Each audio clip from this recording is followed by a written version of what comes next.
There it is. All right, good morning. So, let's see, it's the day after the election, and some of us are reeling. This is an election with some high stakes for a lot of people on many sides, so I just want to take a moment to acknowledge that it's not quite business as usual in our week 6 Wednesday art lecture. But I am really grateful. Satpreet and I exchanged an email this morning about sort of how do you go about business as usual when you're kind of reeling from the unknown. We don't really understand and what's coming, and we thought that one of the best ways to confront or put one foot in front of the other is actually to look towards artists and poets to help us see possibility. So really so grateful to have Satpreet join us today at this moment. So it's a really timely visit with them. And we have one more art lecture before the quarter ends, and that's with Ellen Levy, who will come and speak about her book on Ray Johnson, the book about Ray, and it's both a biography of the person, but primarily the work. So sort of thinking about what is art in relation to the maker and kind of biography. So that's going to be great, and it will be in person here in 2 weeks. And so to introduce Satpreet, I've got Kelly Marie, who's going to come up and give us a nice warm welcome to Satpreet. So.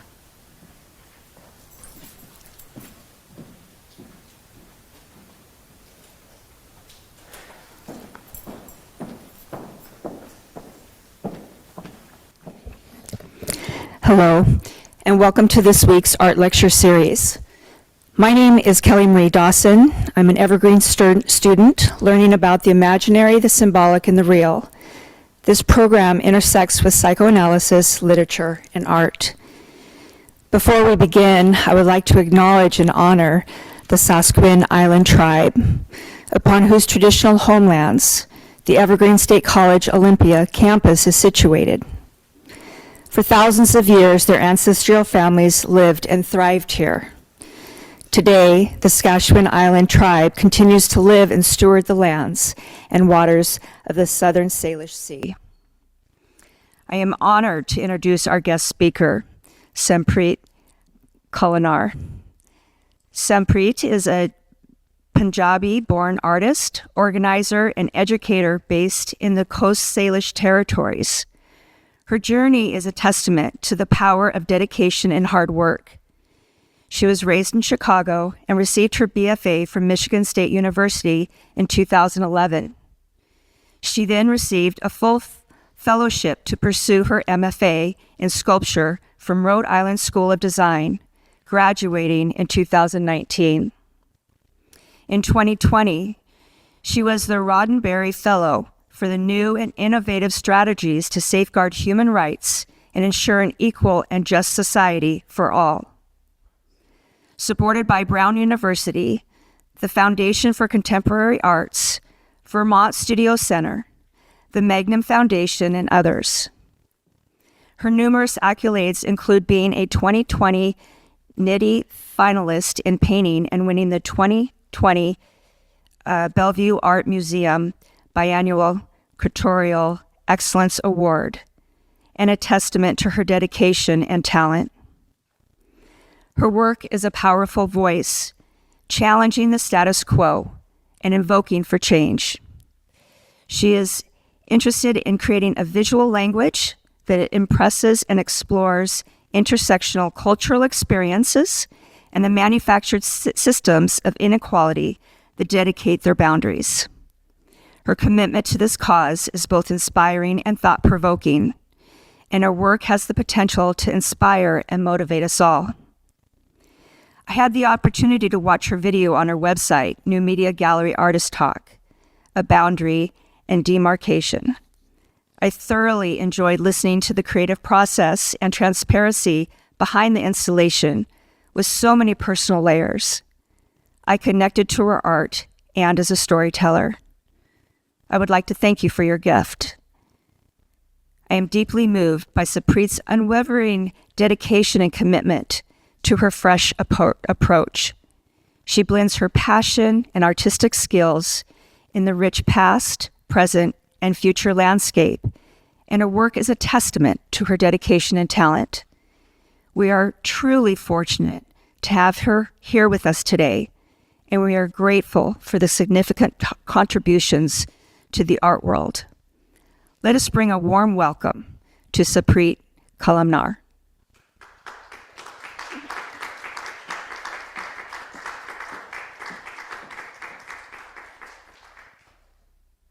Thank you for that intro. That was really kind. It is an emotional day. I feel very emotional. Thanks, Shaw, for mentioning the email exchange from earlier. Sometimes it takes me a little bit to, could we switch the camera back to the recital hall camera back to the audience? It's on. Weird. Get down the artist and like it. Is everything okay? Yes. Okay. So I just it didn't occur to me until like 2 days ago that I would be giving this after the election. And I really had a moment, especially yesterday, I was like puttering around my house and just like waiting, feeling anxious. And I had a moment of like panic of like, how can I process this in real time and then like articulate something that feels relevant and doesn't just feel like obligatory or like something pre-prepared that has nothing to do with our current context or climate. So bear with me. I think the talk's a little bit messy because I kind of redid it this morning. But I love that y'all are talking about the imaginary. I'm very invested in imagination and the imaginary. My grandma who raised me always told me that I spent too much time daydreaming. And this was reinforced when my mom hired a pundit, a Hindu pundit, even though we're not Hindu, to read my hand. And he also said that one of my main flaws was that I spent too much time daydreaming, which I have now come to understand is actually one of my strengths. So I'm excited to talk about all of that with you. And you can hear me okay and everything, right? Yes. Okay.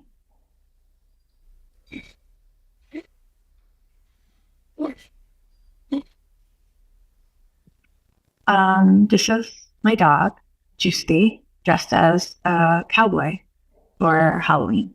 And I just thought, she brings me a lot of joy. I was up to like 5 a.m. last night, just like doom watching election results. And she brought me she stayed up with me. That was really nice, even though she doesn't vote. She doesn't care about politics. It's one of her flaws, so whatever. Okay. So I've been thinking about imagination. What is the role of imagination in our lives as people, as citizens, as community members, and most importantly, as artists? What is the role of art if not to give space to things deemed otherwise frivolous, imaginary, and impossible?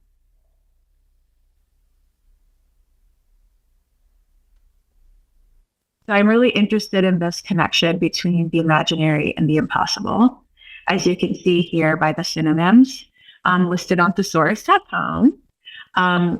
It's really interesting because I think imaginary and impossibility are both seen as slightly derogatory in our society, right? Because they're not logical, they're not capitalism oriented, they're not business oriented. Like, what is the profit margin of an imagination?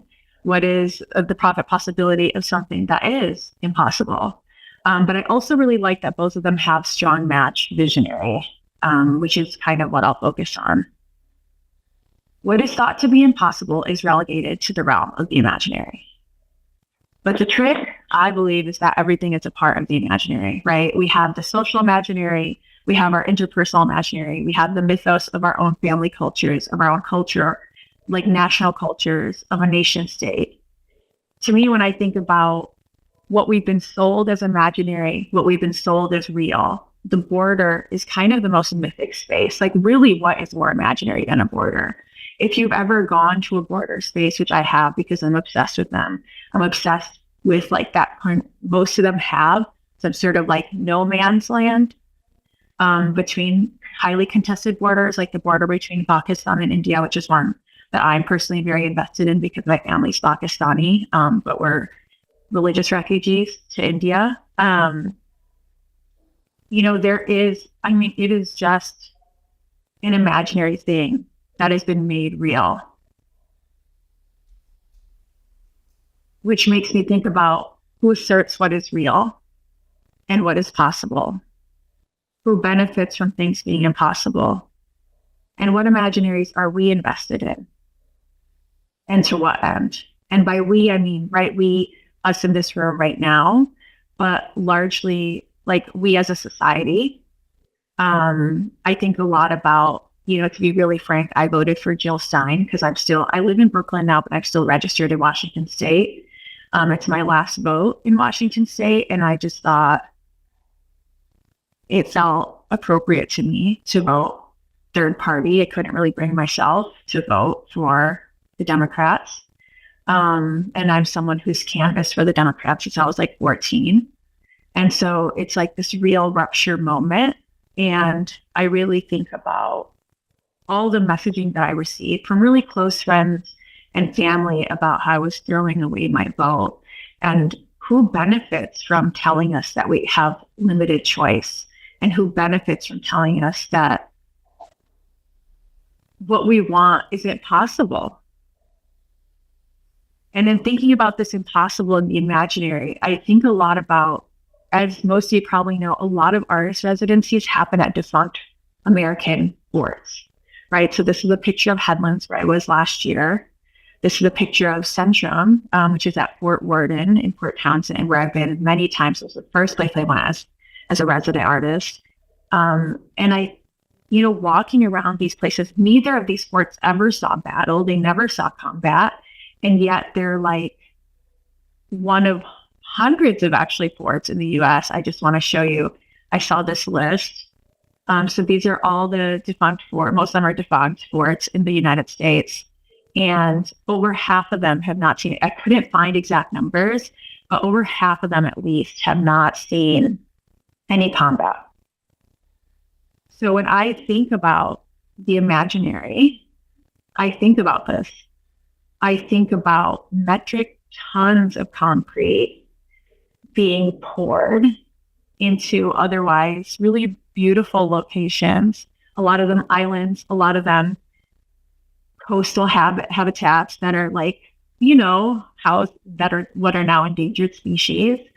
And I think about what we imagine when we pour hundreds of millions of dollars into these forts that really, look at this list. It's impossibly long. It's depressing. It's sad. And it really makes me think like, okay, like all of that felt, wait, how do I go back to, okay. All of that was imaginary. None of that was needed. And I know there's an argument to be made that, the forts, the existence of the forts themselves is a deterrent. And so it's hard to say, was it really unnecessary to build them? But none of that is quantifiable. And I think if you had someone making a case for a utopian benefit that couldn't be proven in that same way, it wouldn't be funded. So this is a picture of the Mirren Headlands before the fort was built. This was taken in the late 1800s, I think maybe like 1903. And you can see how beautiful this landscape is. And then basically, they just started building Fort Cronkite. And now it's still a beautiful place. I'm really grateful to have gone. And also, there's just this haunted testament of like our unwillingness to imagine anything but violence and threat. And I took a bunch of archival photos of forts and just like, I mean, this impact, whether the threat was imaginary or not, the impact of this on the environment, on our own like psychic scale is so real. Like thinking about all this dirt being excavated, thinking of all the trees being cleared. The headlands are like completely run over by invasive species around the fort because they cleared everything that naturally grew there and planted eucalyptus, which has gone crazy. And now, sorry, I shouldn't say crazy. And now is like a huge fire threat for the region. And what's interesting to me is that belief begets belief and investment begets investment. And so in each of these residencies, I have been a resident with men, and they're always men, who take these like, who are just interested in being there to take these sort of landscape type of like what they think are like these poetic projects about imperialism or like brutalist architecture.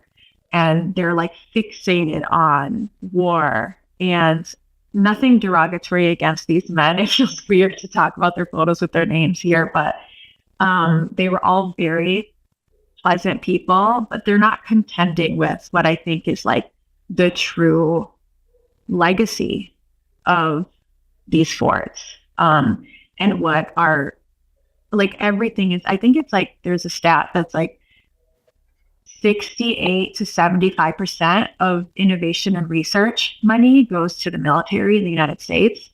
And so when you're funneling all of your funding to war, all your people will be able to imagine is war, and war will become inevitable. There was one artist who I was in residence with, Nolan, who took photographs. He was a photographer, but he decided to photograph the deer, which are like a very invasive presence in Fort Townsend because of the fort. And he called this project The Legacy of the Unknown War. And he was the only man who I encountered who was like photographing the fort, but also contending with this kind of history. But all of these narratives are narratives of violence, of isolationism, of paranoia, of war, of death, of fear, and of enforcement.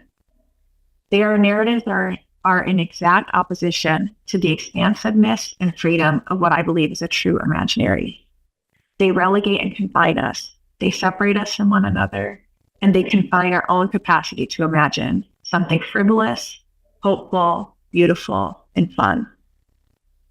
What is the risk of imagination? What is the risk of hope? What is the risk of optimism, naivete, foolishness, and delusion? And what is the risk of giving up on these things? And I say this in a moment when I don't feel a lot of that. And I'm someone who's, I don't know, has this like, what has been called a really naive ability to be optimistic in really sad situations. But in this moment, I don't really feel it either, but it's kind of a reminder to myself. How does an inability to hope, how does a leaning into despair lead to a kind of surveillance, right?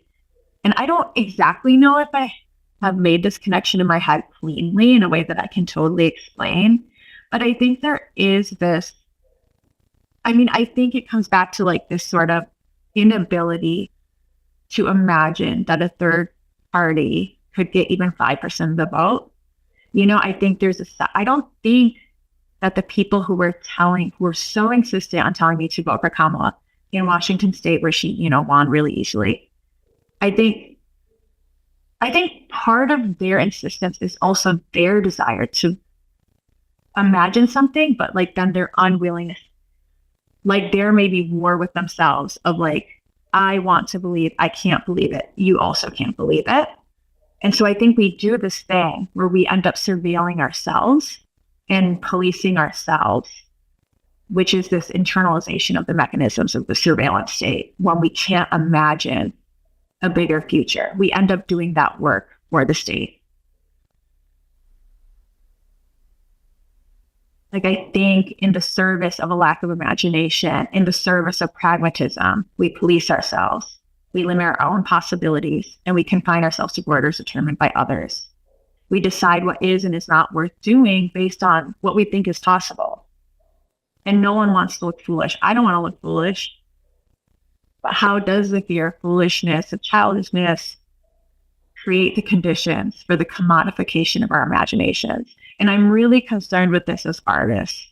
I just feel that the more we pivot towards the establishment, and especially the arts, right? Arts, capital A, as an industry, how are we relegating our imagination to what nonprofits can imagine, grant makers can imagine, and what does that do to our society long term?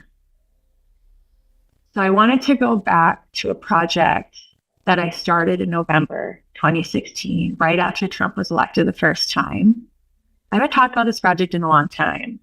But basically, I remember it was different than this time. It felt different. It felt more like, I felt more shocked. This time I feel this deep sadness, but it also doesn't feel like a veil being lifted. It feels like the veil was lifted and has stayed lifted. And I was it was at a time when I was doing a lot of community work and a lot of community mobilization. And it was happening a lot online because that was how we could reach rural people.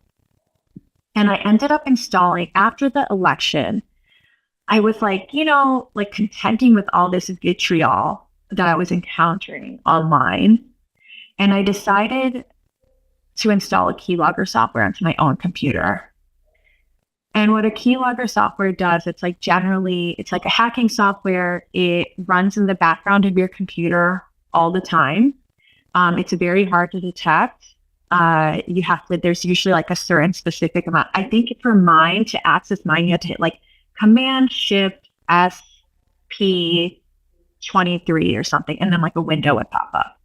But otherwise, there's no way to find it on the computer. And what it basically did was it logged everything I typed on my computer, even if I backspaced, whatever. It also took screenshots of what I was looking at every 15 minutes. And I could have set it to secretly take a picture of me from my front-facing camera. And these are softwares that are actually surprisingly common. On an interpersonal scale, they're often used against women by abusive partners, current or ex-partners. And the women often don't know.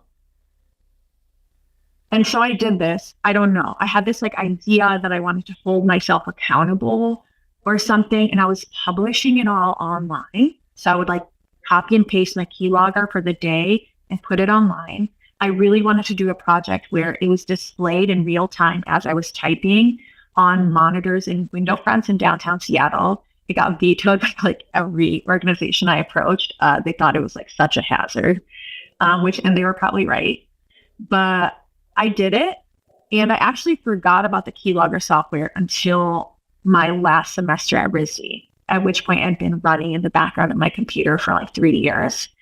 And it was around thesis time, and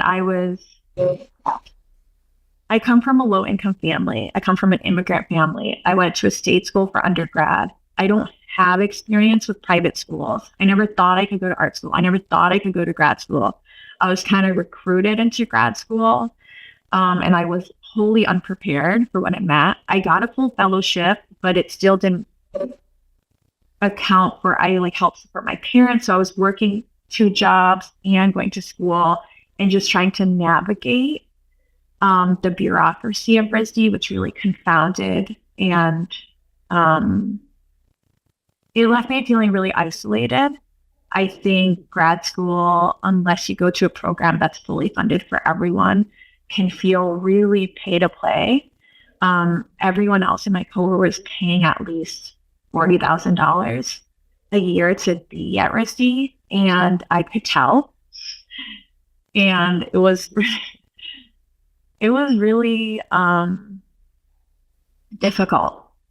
It was really difficult. I don't want to say I wouldn't recommend it because I know the things that it has done for my career, but I would never do it again. And by the time we got to thesis, I felt so extorted and exploited by the institution. And I thought, I'm not writing anything else for you assholes. Like, I was like, I'm not doing anything. I don't want to do anything. But, you have to do a thesis to graduate. I remembered my keylogger, and I decided to print all of my keylogging archive from the time that I got accepted at RISD to the time that I graduated. So all of the requirements were met.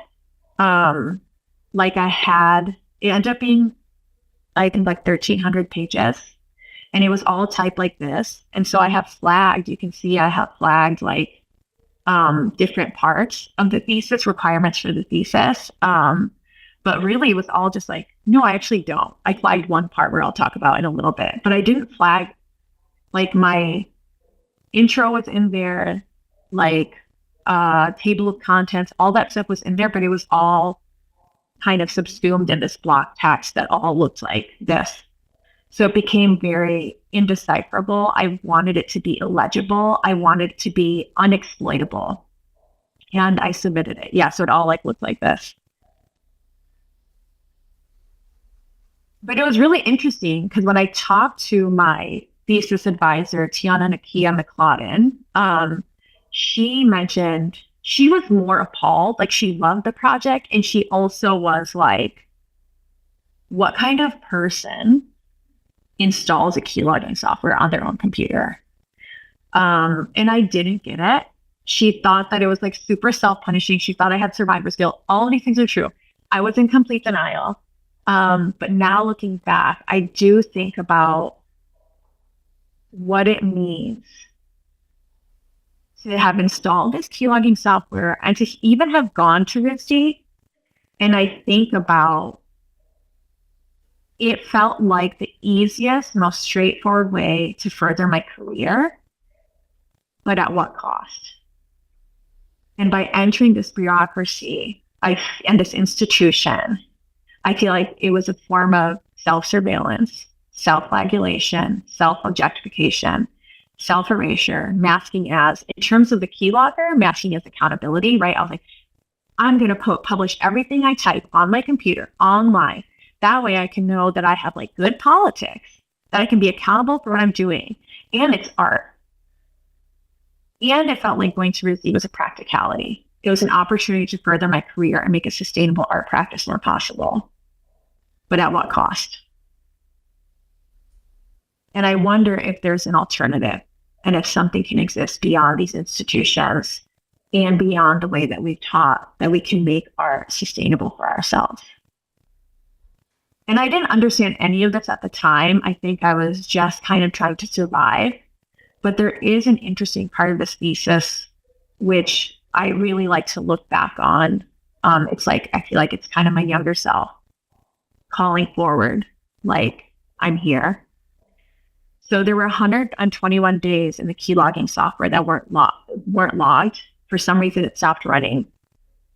And so, as this highlighted portion says, I have to think about how the project of identity-based oppression is one designed not only to oppress and kill directly, but also indirectly through its power to commit us to an often futile cycle of having to explain and argue and defend ourselves to a peoples invested in systems that are utterly uninterested in our explanations and arguments and defenses. And so in this portion right here, although this time period between October 21st and February 19th was a time when I continued to use my computer in ways that would have otherwise been documented by the keylogging software, I like to imagine that this time period was a time when I no longer had to do the type of labor that is present in the rest of these archives. And so for each day, instead of an archive, I have a page where I just listed a thing that I wish that I had done or imagined that I had done. So October 24th, I cleared a spot in the backyard of my landlord's dog's poop and had a picnic of cheese and crackers and strawberries all by myself. I did the same thing with my friends. I walked from the studio to my apartment after 10 p.m. and didn't feel scared. I danced all night on Halloween and got very drunk and left my drink where I wanted and didn't feel scared. I made a whole painting just about the color orange and no one asked me what it meant. I made a whole sculpture about my personal angst and consequent existential crisis, completely devoid of politics, and everyone loved it, which is like not possible, which was not possible for me in my program, but was very possible for the white men in my program. I didn't get offended by any joke made at the expense of a marginalized group, and everyone thought I was the most chill dude. I did get offended by any joke made at the expense of a marginalized group, and everyone thought I was the most chill dude who stood up for other people, and they called me brave. I watch YouTube videos about Japanese wood joinery techniques all day. I tried. I failed, but I tried, and the practice felt important, even if the task felt impossible. Which brings us back to impossibility. Who benefits from our despondence, our fatalism, our disempowerment, and the isolation that despair breeds? So at the same time that I was doing this thesis, I was also making work. But in the uncomfortable, I had never been in a situation where I was forced into conversation with the same group of 7 people who had completely different lived experiences than me. And they basically told me what they thought was good and bad about my art over and over and over again for 2 years. And I became very concerned with self-preservation. And because of that, I started to embrace fugitivity in my work. And it was fugitivity for me was a means of, and Sylvia Windsor and a lot of Black feminist scholars talk about fugitivity and the power of it. So inspired by them, for me, it meant to be unfixable, unseeable, illegible, unnameable, and unknowable, and somewhere closer to safety. So I was making works that were like, this is all before grad school. I was already making works that were kind of precarious and a little bit more abstracted than the more straightforward identity-based work that I'd made in my early 20s. But then in grad school, I really became interested in the idea of a hidden behind. So in this piece, this was the first kind of show that I had where I kind of explored this topic, where on this side, there's actually like a bunch of threads that are tying these t-shirts to the wall. But what it does is it's like an anchor point for the structure, but it also prevents you from getting close to seeing these screens, which depict FaceTime conversations I had with my mother and my maternal grandmother. And it's a way for me that I've started to incorporate to protect the content of the work from what feels like an imperialist gaze. And so I was doing that a lot where I'm disguising things, hiding things. So I made this entire structure for one of my crits where the content there were 3 videos and a bunch of content inside, but you couldn't get to it. Things kind of falling apart. And I started to become interested in this idea of what it means to work against an archive, as Sadia Hartman talks about in Venus in 2 Acts, and to kind of think about the archive as an impossible or empty space.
What I'm enjoying.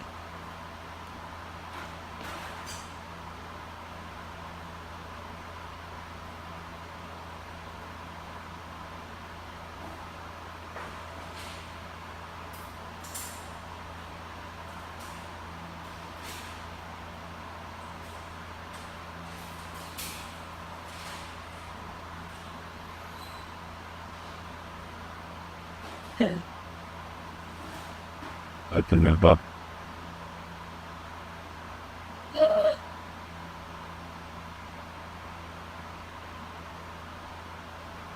Gotcha.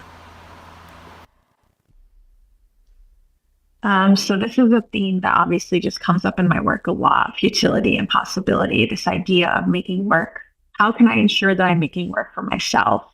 And I think for me, it's like making the work uncollectible has been a huge way of doing that, and making it more and more difficult to photograph. But it's also balancing that with how can I make it just legible enough that I can have a sustainable art practice.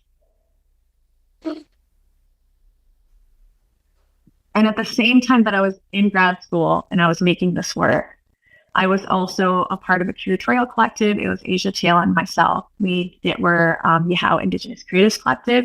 We created what ended up being a nonprofit. Tracy Rector was our advisor for the first 2 years. And we started this project before I went to grad school, knowing that I would go to grad school, thinking that somehow I could balance all this. And I kind of failed at it, but it's okay.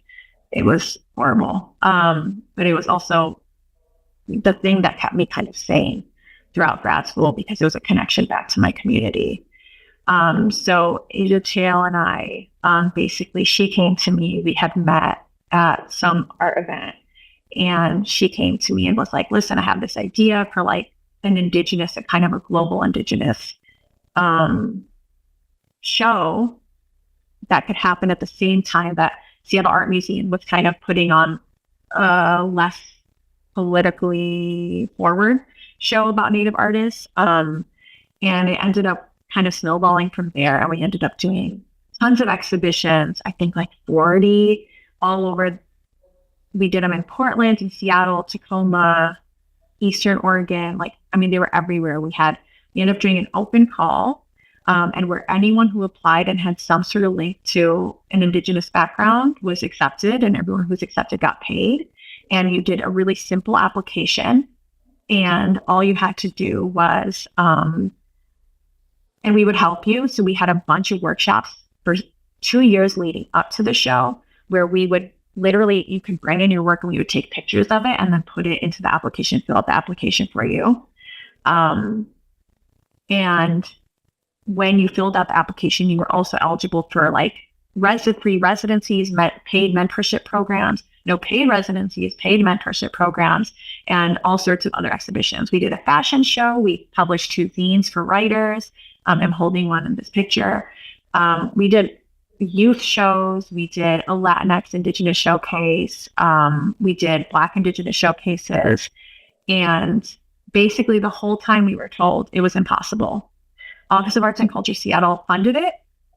I called a meeting with the then ED, Randy Eggstrom, and they were like, yeah, we can give you like $100K to do this. But then it was like, they were super excited. But then as these things happen, right, like throughout the process, it was like everything we wanted to do, we were told was not going to be possible.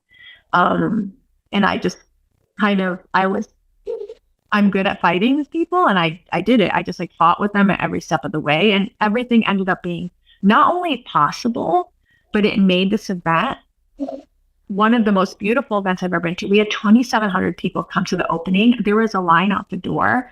We had, I think, over 70 tribes represented. We had 3-year-olds showing with like Whitney biennial artists. And everyone was paid. They were like, people dated. It was like it created an actual sense of community. It wasn't just a show. It was like friendships were made that still exist. There was so much kinship. There was so much celebration. It was just like this beautiful thing. And now this practice of like paying every artist an exhibition has become more standard in our region. And like all these things that we were told were impossible just like weren't. They just were absolutely possible. And it was a beautiful thing. And then what was really, if we're talking about impossibility, in 2019, so we did this show, it closed. We kind of wanted to stop Yahoo, but everyone in our community kept asking, like, what's next? And so I facilitated this visioning exercise with Asia and then our third collaborator who had joined at this point, Kimberly Dariana. And this was what I wrote. And I was thinking about agency and land. I was thinking about like, because we had worked within all these institutions to do these shows, and it had been really exhausting. And we we're like, how can we get away from this trap? And this was a time when land back was just starting to gain some steam in Seattle. And there were tribes talking about tons of acreage outside of the city. But we were really, when we started thinking about the needs of our constituents, which a lot of them were our urban natives or Indigenous people who have been super separated from their land for generations. They maybe don't feel comfortable getting in a car and driving 3 hours to a rural place to camp or whatever. And, everything with tribal politics, like the tribes can be so divided.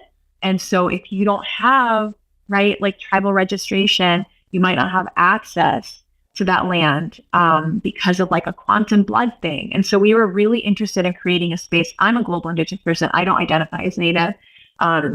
Asia is Cherokee, Kim is Handed, and Mudatsa.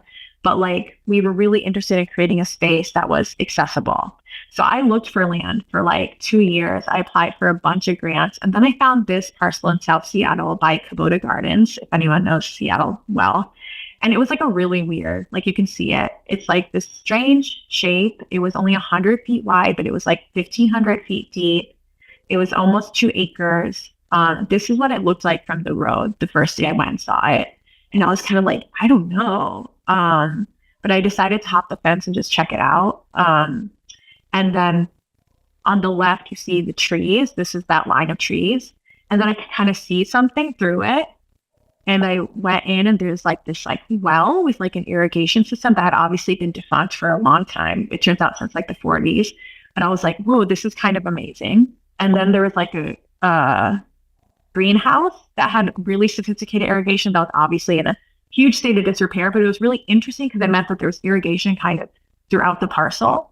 And then there were these houses in the back that just like, I don't know, I was just like, this is amazing. Like, this is perfect for an artist residency. Like, I don't know if we'll be able to repair these, but like, it just felt like some of the infrastructure was in place already. And it was just like a beautiful place that was not overrun by, just like blackberry brambles, which is true of a lot of parcels in our area. And so I started applying to grants and bigger grants than I ever applied to, and ended up raising about $2 million to buy the land. And so when I found it, I got this land, I got the money like before I found this parcel. And then when I found the parcel, I was like, okay, I'm going to take like a super community oriented approach. I'll write letters to all the neighbors and drop them off in their mailbox. I'll knock on everyone's door, and just to make sure that this is what people want in this neighborhood. It's the fastest gentrified neighborhood in the city. And I just wanted to be, I live like a few blocks away. I wanted to be super cognizant. But in that time, some developers swooped in and they made an offer. And so then we spent the net, and they wanted to basically cut down all the trees and build 10 luxury houses that were over 4,000 square feet each. And we ended up spending the next year and a half fighting the developers, and ended up getting the parcel after a really long fight in December 2022, I think. And in the meantime, we were approached by the Henry Art Gallery to make a piece. And we were in the kind of the despair part of our land fight. And so we ended up making a piece where we collected items. A lot of these are items that I've kind of had in my studio for decades. And then we also collected items from community members that represented grief or mourning. And I just want to read you the artist statement that goes with the show. This installation is an attempt to make material an immense and accumulatory grief, both collective and personal. By gathering and weaving together disparate precious materials, some new, some collected over decades of our lives, we ask, what is the shape of mourning? What is the sound of a memory? How do we honor the sharp, tingling sensation of yearning that fills the cavity of our soft bodies when we think of how things could have been? Can a series of objects, strung together by many hands over silence, laughter, and tears, communicate somehow an absence? The space between what we desire and what we have, the gulf which grief bears witness to. We honor in this space losses recent and ancient, intimate and far-reaching. We mourn the trees that once grew in this very room, We mourn the ancestors who walked on this hill. We mourn the land that lies beneath this building, a damp soil and rock that waits to feel the touch of the sun again. We honor the sun, the sky, the birds, ourselves, each other, and you. We honor this present moment by attempting to breathe life into this institution, which, like all other museums, necessitates death, by prioritizing preservation over decay, archive over life, sites where bodies become artifacts and bones are refused the honor of a slow degradation back into the atoms of the earth. In this installation, we have tried, sincerely and imperfectly, to bring vitality to these walls, a reminder of the feeling of breeze on the back of a neck, the sound of a bird call through an open window at dawn, the sweet, piercing sensation of holding a loved one's hand for maybe the last time. You are invited, not only to bear witness to our grief, but to bring your own into this space and share it with us, in the form of a small object, a quiet sigh, or a closed-eye moment of earnest reflection. In this way, we leave mourning together, yours and ours, and hold it, suspended tenuously in the light of a setting sun, slipping through a narrow bank of windows into a room where a family of trees once grew, and with great patience and wisdom, wait to someday grow again.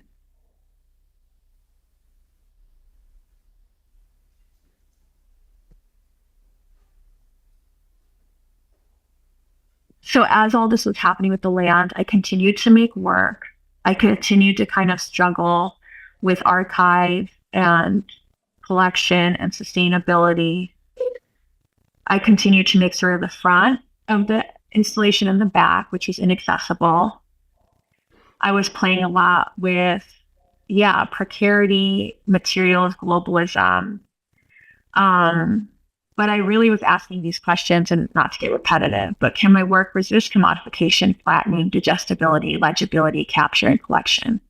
Can it lean into, and I really started thinking about the work as having its own agency, its own personhood. What does it mean for work to feel alive, to have subjecthood, and to be a testament to the idea that things do not have to last forever to be meaningful? And then, in fact, the idea of archive privilege is preservation, therefore stagnancy and death over life. So this was when I started making work with archival footage of folk Indigenous Panjabi rituals, with my own footage of my life, and so this installation was at Jack Straw Gallery, and it's just 4 projectors, but basically I reflect the projections into mirrors, and then they bounce back in fragments over the wall. So thinking about that legibility, and also thinking about a kind of celebration or party. Like, I really want it to feel like installation is alive, and whether you witness it or not. And it is really difficult. These photographs are almost hard to decipher because it is hard to photograph, which is frustrating when I'm applying for grants, but in every other capacity, I really enjoy it. I made these really low-res GIFs, which don't help anything. But it was really loud. There's like 4 audio channels, and it's a lot of celebratory noise that you encounter before you enter the gallery space, which is important to me. So it's like your last sort of lingering moment. And this work culminated at the Bellevue Art Museum in December of this last year, where I made this piece, or this like large scale installation. And I had more money and resources to kind of bring it to like maybe more of a peaceful space. But I kind of created this net. I wrote some poetry for the walls. And then I have these, you can see the projectors are embedded into these stands, and then it's like being reflected onto this bank of mirrors that look like this, and then it reflects all over the room.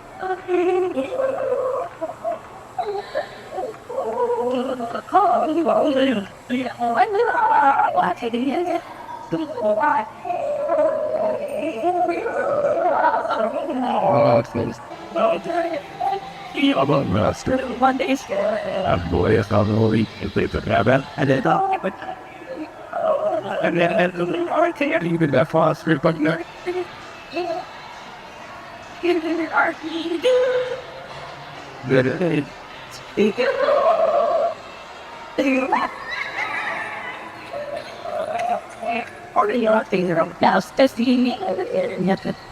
Next, please, Pete.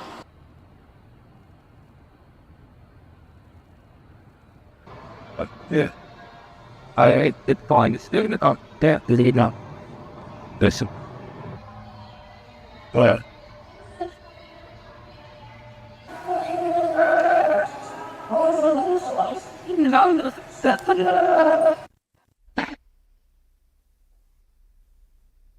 I don't think it was like super successful, but I think it really helped me. I never had like a lot of production support for a show before. And so I think it really helped me visualize what I want to do next. And I paired this installation with these wall works that I've been doing using my own personal photographs from my childhood and my own journal entries and this in the background. So this is me at my 4th birthday. And this is the card that I got that was from my mother, but was signed from all of us. I grew up in a single family home with like 25 people. As you can see in this photo, there was a lot of people around all the time. And everything was really about all of us, like at all times. So even though it's my birthday, like my sister is sitting next to me. And that's how we did every birthday. Okay. So to kind of sum it up, what is thought, as I said before, what is thought to be impossible is relegated to the realm of the imaginary. But the trick is that everything is part of the imaginary. It is only real because it is made real. Who asserts what is real and what is possible? Who benefits from things being impossible? What imaginaries are we invested in? And to what end? So right before this talk, I decided to look up all the failed startups from the past 5 years, and there are hundreds. And I just want to pull out a few. So Zoom, the robot pizza delivery startup, raised close to $500 million and shut down. IRL, which is a social app, they had $200 million. They shut down. And none of their users were real, apparently. They were just bots, and they raised money off of bots. I feel like someone could have fact-checked that if they cared about their money enough. I don't know. Freshly raised $107 million, right? Just to kind of put bodegas and grocery stores out of business. Cool. Very cool. Kitty Hawk, I've never heard of it, but they're trying to make flying cars, I guess. Raised $101 million for flying cars in 2024. Like, why? Fast, which was a one-click checkout because we need to be able to buy things online faster. They raised $125 million. And there were so many. I mean, this was not hard to find. There are so many of these startups and so many of these stories. And it really brings me back to like, what is real except for what is made real by people with money and power? And I really want to ask you what you could make real with $446 million, $197 million, $125 million. Actually, what could you or I make real with $250,000, $50,000, or even $5,000? I believe that most people in this room right now have more imagination, more care for their communities, and more tools to innovate and improve their lives and the lives of those around them than any of these men, and they're all men, who have been given hundreds of millions of dollars to make their imaginaries our realities. What is imaginary? What is real? What feels inevitable? And what if we decide? What if we choose? What if even if the shadow of impossibility lingers in the corners of our minds, we dream, work, strive, and try regardless? What can you stand to lose? What can't you stand to lose? And what could we all gain together? Thank you.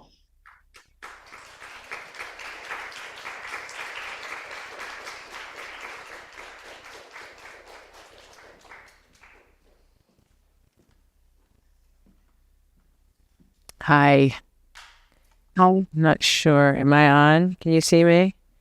I can see you. Great. Thank you so much. That was pretty wildly timely for a lot of the ways that we're thinking about the imaginary and the real being more psychoanalytic terms and how they cross into the ways that you're also using them. And also just in terms of what we're all dealing with in this moment in history, really, just globally, not just with our own election. And I want to invite people to come up here for questions, to talk with Satpreet. And also, if you're on Zoom, if you there's a Q&A, and not a chat, the Q&A, if you want to type your question, and I'll come up and read it. So do we have any questions? People willing to come up? This has been a pretty good group for questions, so give people a minute. We got someone? Great.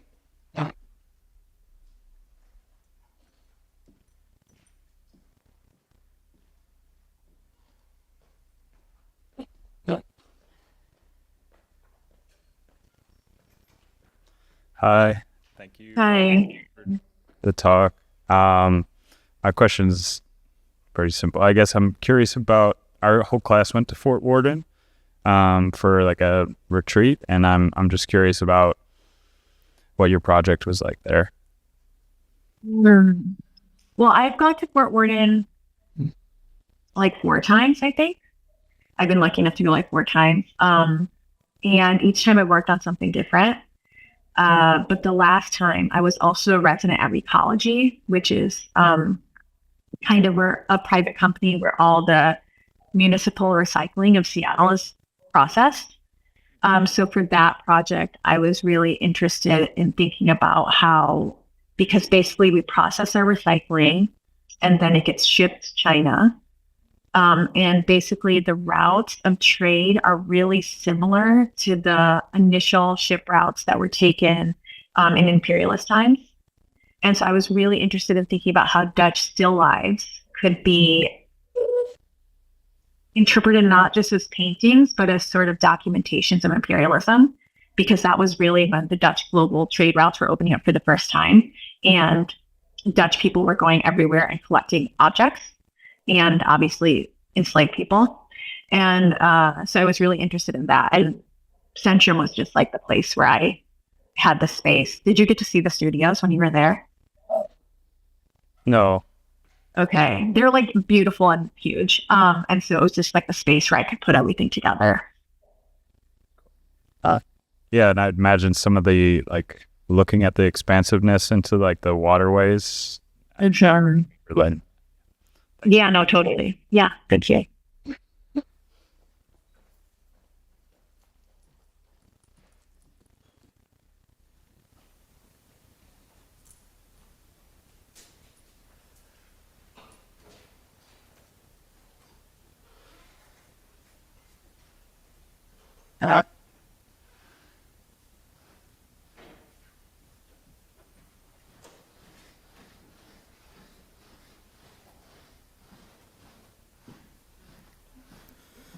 Hi, thank you so much for speaking with us today.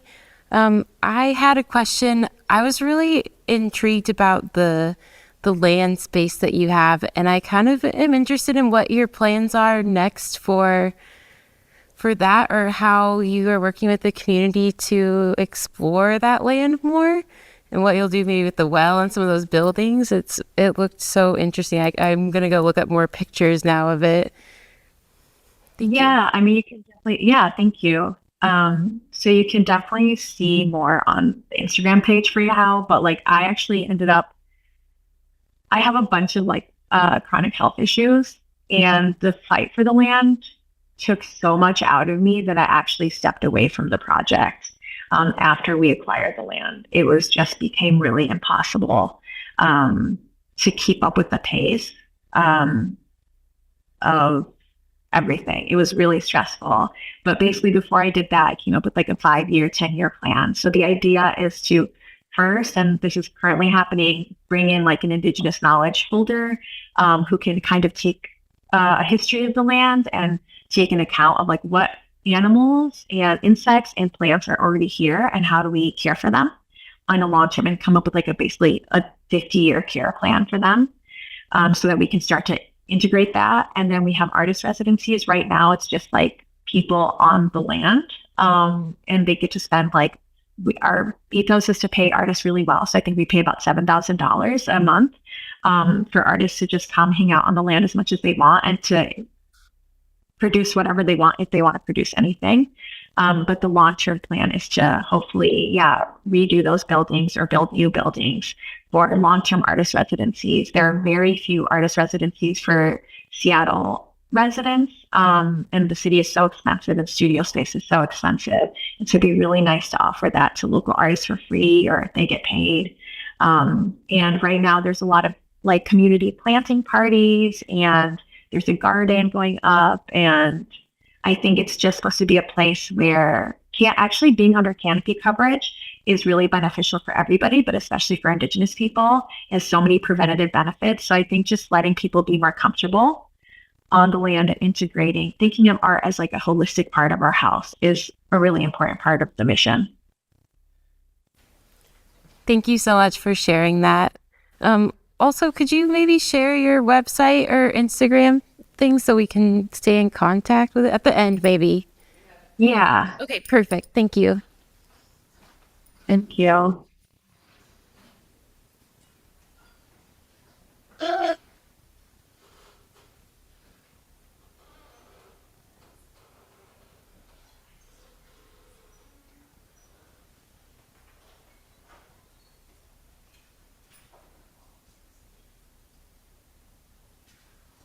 Look.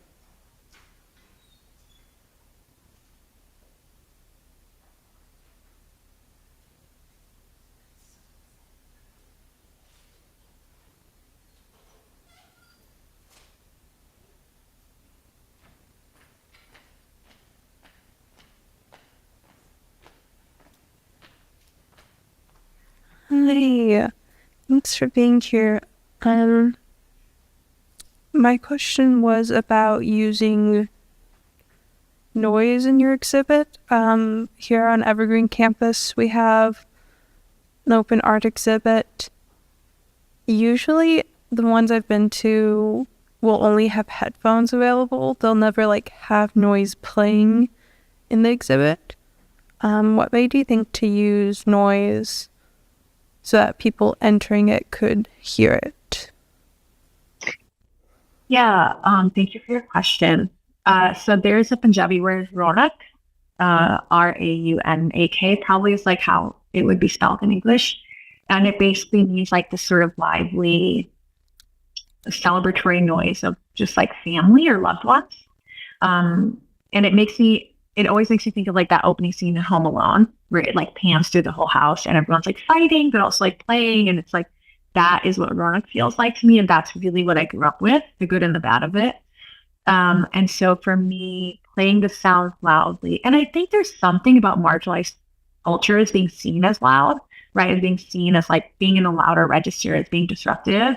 So there's something really important to me when I'm activating and letting the work have its own agency, because all the audio channels and video channels run separately and I don't coordinate them.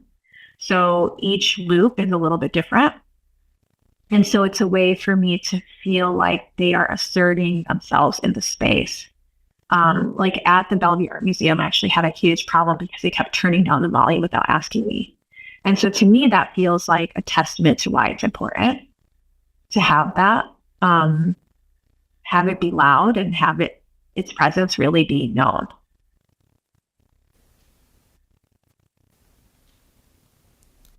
Thank you. I had one other question about the fort. Since you did research, did you go into archives to get the list of all the forts, or did you speak to anyone who manages the forts at all? No, I've only spoken to the people in the forts that I've been visited. Because I'll do all the tour, anything that they offer, like missile tours or whatever, I'll do them, even though I kind of hate them. But no, the list was just public. Thank you.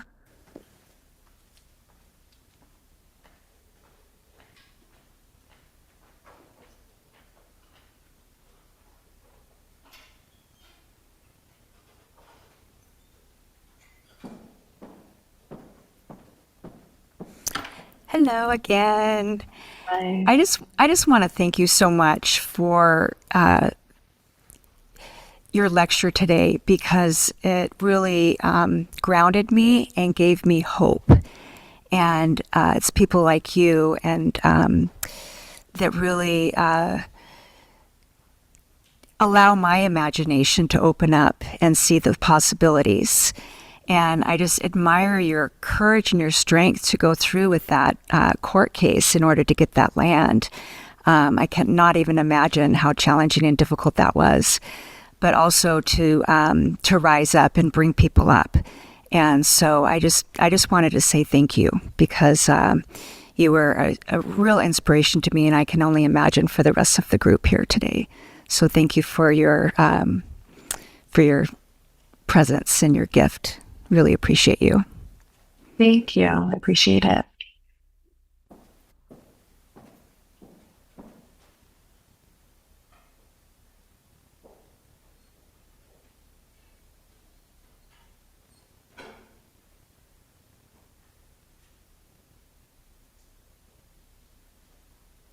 There's so much suspense and waiting. It's like, can I hear someone's footsteps or not?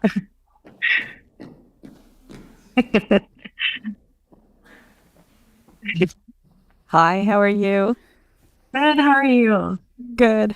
Thank you so much for the talk. I think because I'm Kathleen, by the way. I'm also one of the faculty members in this program. And I wondered if you would talk to us a little bit about how, like, sort of procedurally, how you worked with your curatorial collective. Like, right, it sounds like, I think you arrived at this sort of open call that really was like all comers, a kind of generalized commitment to let anybody in who wanted to be in and had, I guess I'd be interested in what the kind of link to Indigenous communities looked like, right? Sort of what was the threshold or boundary there, and then otherwise just really radically open. And then you also had to make, of course, a ton of decisions about how to work with the materials that came in, what, series of events to hold, right? It was a series of things. So I'm curious about what the kind of collective process looked like, if you had, I don't know, if you have something to talk to us about in that vein. Yeah, thank you for that question. Honestly, it was a mess, right? Like, I wish I could be like, oh, we had this like methodology and we thought this was the best way. But really, we were just like flying by the seat of our pants. And it just really felt like we just had a lot of conversations. And then, yeah, like, so in terms of threshold, we were like, it was just really clear, right? Because there were some non-Indigenous people who tried, right? But it was just like super clear. It's like we got so many long explanations from people being like, I don't even know if I count as Indigenous, but like my grandma was tribal and like I've always like, I used to spend time with her, but she died when I was 6 and so blah, right? And though all those people we would let in because it's like, no, like that's the problem with the colonialist project, right? We all don't feel like we're Native or Indigenous enough. And there's all these qualifiers when really like, even if all white people got in touch with their indigeneity, like, right, it would probably benefit all of us a great deal. And so that was really our ethos for that. And then in terms of the materials and them coming in, so for that part, we drove around actually in U-Hauls to pick up work from reservations because people like didn't have the money to ship. And then when everything came in, I had to go back to grad school. And so Asia really sat and stood with that work for weeks on end and she would just send me pictures being like, does this look good? But it was really, we really wanted it to be intuitive. Because we had also approached specific artists, like more prestigious artists, and commissioned them for pieces, right? So Natalie Ball was in the show. Demian was in the show. We had Timothy White Eagle. We had like a lot of bigger names in the show. And so we really didn't want it to be like, oh, this is the fancy part of the show or whatever. So we really just worked intuitively and let themes arise. And by we, I mean Asia, to really let themes arise as they did. And then some things were just logistical. Like we got our last piece that we got was like the day before the opening. And it was a wooden mask. And we were like, okay, where does this go? And it went right in the opening because that's where we had space, So yeah. Great. All right. Thank you. Yeah, thank you.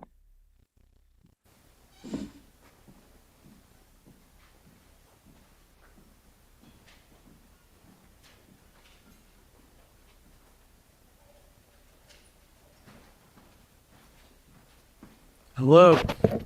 How's it going? Hi. Thank you Good. so much. Thank you so much for talking to us. I was like seeing a lot of themes in your work around kind of rejecting this idea of like art as commodity and like exploring like temporality of a piece and like your own relationship to that. And also it sounds like art is like your source of income and like your job and like your practice is that. And so I don't know, something that I've been thinking about a lot recently, and I was hoping that maybe you could offer some like clarity or advice on it, is just like, how do you build integrity and also like, or like artistic integrity and like work to live? And then like when those two kind of become married in the way that it sounds like they are in your life, like how do you, maintain your like creative spirit when it's like, I have to do this to like pay rent or like get groceries or whatever?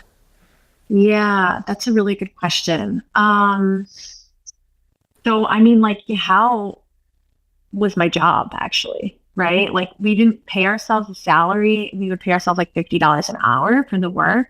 That was honestly in 2020. We started paying ourselves. But I also had a day job. So I worked at the city of Seattle, doing like EDI work for them. So it's like this was all happening on top of my art practice. And that's kind of how my whole career has been. It's like there have been some years when I've subsisted on grants and money that way, but it's so precarious and it feels really uncomfortable. I grew up with a lot of housing insecurity and food scarcity. And so that stuff makes me really, it just brings up all of my trauma.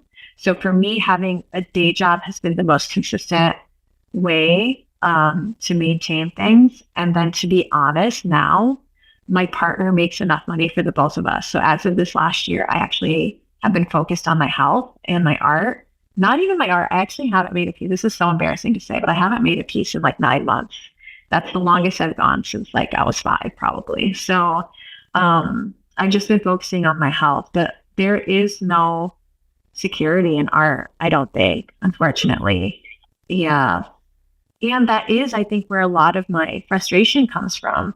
Like, I went to RISD because they paid me, not because it was my first choice.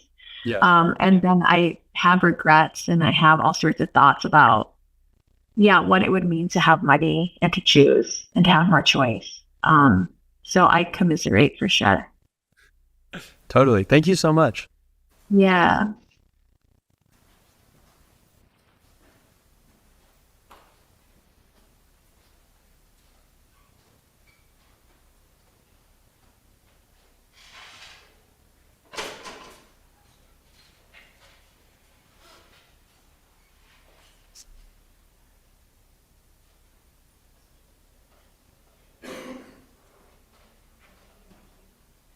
He just need to hear that things.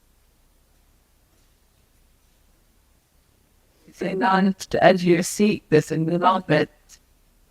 God, make you what it has.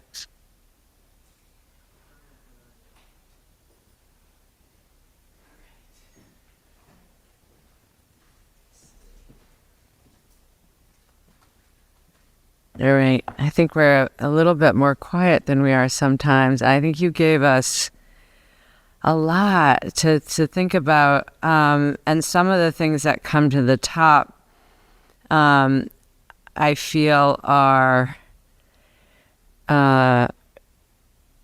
hard for us to contend with. So the idea of naivete and foolishness and fugitivity and opacity and futility and possibility and failure and refusal and exhaustion. And I mean, all of these things are sort of a realm that we might be existing in when we think of doing the work, some of the psychoanalytic work that we think about. We're in those areas that are not easily instrumentalized with quick and easy results. And then the last question that you just got around how to be an artist and to make a living, and how those are maybe not the ideal, because there's that question of professionalism and what you were talking about when you were doing your what ended up being your thesis at RISD. And for those of you, I don't know if you know what RISD is, a Rhode Island School of Design. It's one of the kind of, I guess you could call it like a pre-professional. It's a blue chip. It gets you into the art world. It's in, obviously, in Providence. It's which is close enough to New York City, which is the art center at this point. So this question of joining that professionalism and all of the ways that you were both wanting it as a desire, and then once you got it, how complex that was. And how, just the work that it takes. It makes me think of our college and the work that my colleagues and I do to do this job that also has kind of those we make a living at it, but it is often feels like a little bit of foolishness or something in the face of things. And then I wanted to just speak about that strip of land that you were working towards, and that battle just seemed also so sort of emblematic of that struggle, like really up against the developers, up against millions of dollars. And I was wondering if you know about that piece that Cameron Rowland did. Do you know about his work? Yes. He bought a tiny parcel somewhere in the South. I can't remember if it was like South Carolina or something. And he works, he's very much off of the conceptual artist. So the work of art is just the deed. That's all. He doesn't, but the idea of the piece was even more sort of radical, which is that it would never be used for anything, like nothing. It's sort of the opposite of it being instrumentalized. So, anyway, those are my thoughts.